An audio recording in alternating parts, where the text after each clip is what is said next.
Selamat pagi saudara-saudara yang terkasih dalam Tuhan Yesus Kristus. Kita berjumpa kembali dalam sapaan dan renungan pagi GKI Salatiga. Hari ini Kamis 14 Juli 2022. Bersama saya Pendeta Yifta Setiawan Triskunadi.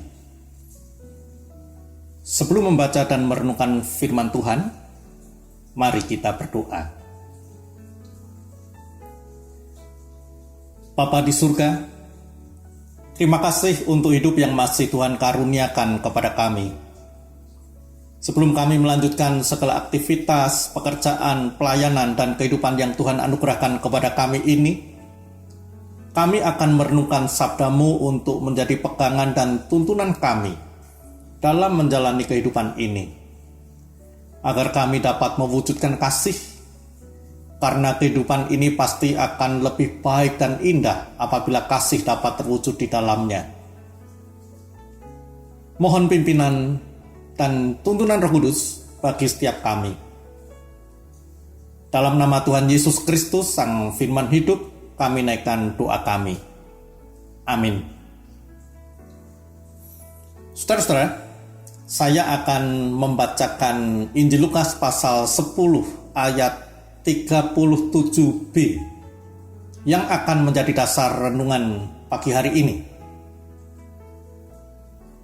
Begini tertulis, kata Yesus kepadanya, "Pergilah dan perbuatlah demikian."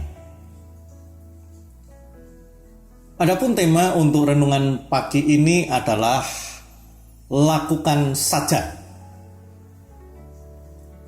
Saudara-saudara, hari Minggu tanggal 10 Juli 2022 kemarin, bacaan Alkitabnya untuk khotbah diambil dari Injil Lukas pasal 10 ayat 25 sampai 37. Masih ingat bukan? Yang mengisahkan tentang percakapan Tuhan Yesus dengan seorang ahli Taurat yang ingin mencobainya.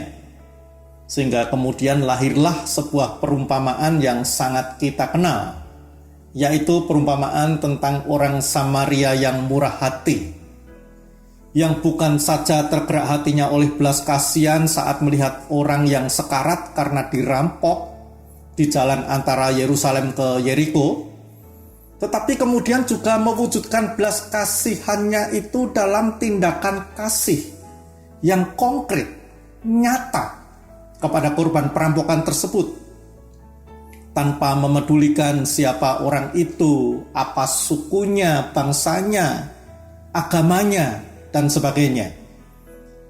Yang jelas baginya adalah orang tersebut membutuhkan pertolongan, dan ia menolong.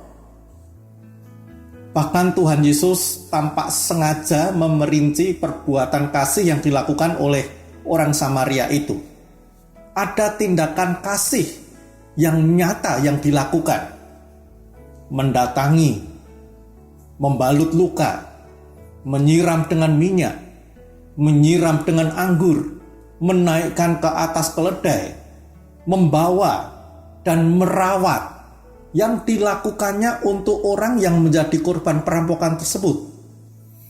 Dan dua tindakan lagi dilakukannya kepada pemilik penginapan, juga masih demi menolong si korban itu, yaitu membayar dan berpesan.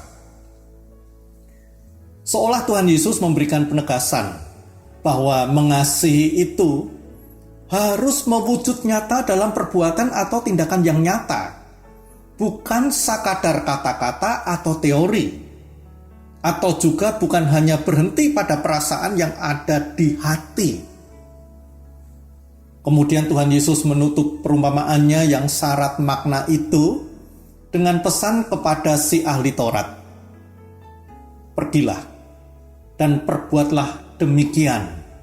Ini ayat yang tadi saya bacakan untuk saudara-saudara. Menarik untuk kita perhatikan.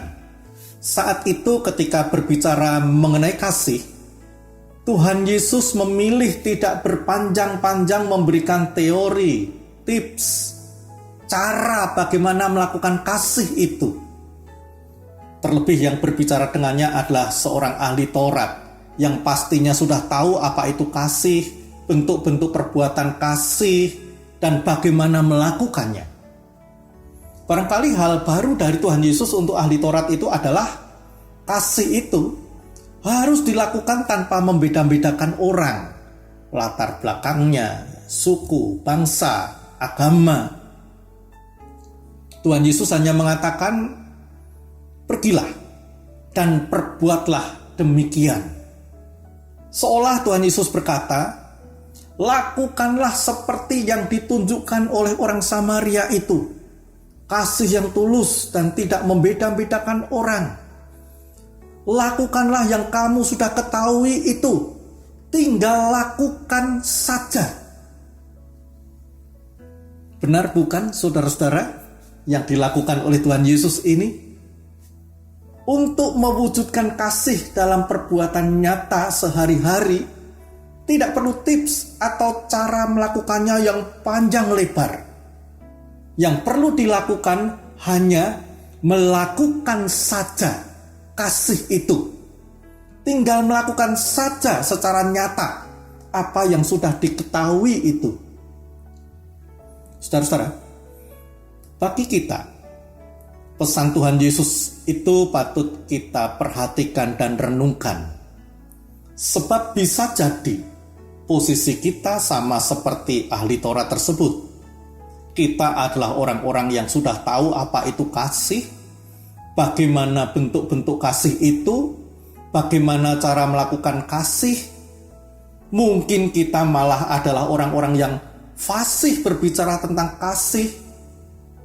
Satu yang masih kurang, atau bisa jadi masih sangat kurang, barangkali itu adalah melakukannya. Kalau kita merasa masih kurang, ya tinggal melakukannya saja. Tuhan Yesus benar. Tidak ada cara lain yang lebih baik untuk mewujudkan kasih selain melakukannya. Berusaha melakukan dan membiasakan melakukannya, sehingga menjadi biasa melakukan dan menjadi karakter kita. Saya rasa saya pun di sini sebaiknya tidak berpanjang-panjang bicara tentang kasih. Dan seperti Tuhan Yesus, saya kira saya juga tidak perlu memberi tips atau cara mewujudkan kasih itu. Karena untuk melakukan kasih, caranya ya tinggal mempraktikkannya. Tinggal melakukan kasih itu. Tidak ada cara lain yang lebih baik. Pergilah dan perbuatlah demikian. Tuhan Yesus yang menghendaki kita untuk mewujudkan kasih pasti akan memampukan kita. Amin. Mari kita berdoa.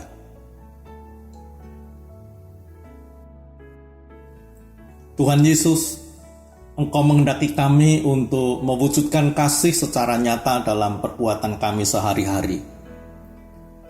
Engkau juga sudah memberikan penjelasan kasih seperti apa yang harus kami wujudkan melalui contoh orang Samaria dalam perumpamaan yang Engkau berikan. Kami akan berusaha melakukan dan membiasakannya. Berikan kepada kami kemampuan untuk mewujudkan kasih yang Engkau kehendaki itu. Di dalam nama-Mu kami berdoa. Amin. Selamat pagi saudara-saudara. Selamat mewujudkan kasih secara nyata dalam kehidupan kita. Selamat melakukannya. Tuhan memberkati.